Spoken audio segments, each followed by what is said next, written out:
Arat, samahan niyo kami. Ayan. Nalabas na ni Diwata lahat ng puppies niya. Huwag lang kakalimutan pang papadede. Lagi idiretso yung katawan nila. At alalayan silang mapasok yung nipples sa bunganga. Sheesh! Nasusukat ko kung gano'n sila kalaki. Kasi laki lang sila ng palad ngayon, pero ilang araw lang tambuhala na yung mga yan. Huwag kalimutan, every 2 hours or every 3 hours padede nila. Sa mga walang incubator na breeders niyan, kuha na rin kayo ng incubator. The best.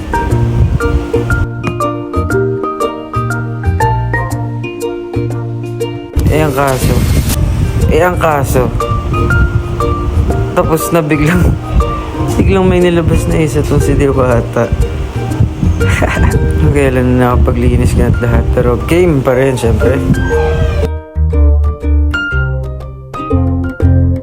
Tapos biglang maya meron ulit isa na lumabas. So, bilangin nyo.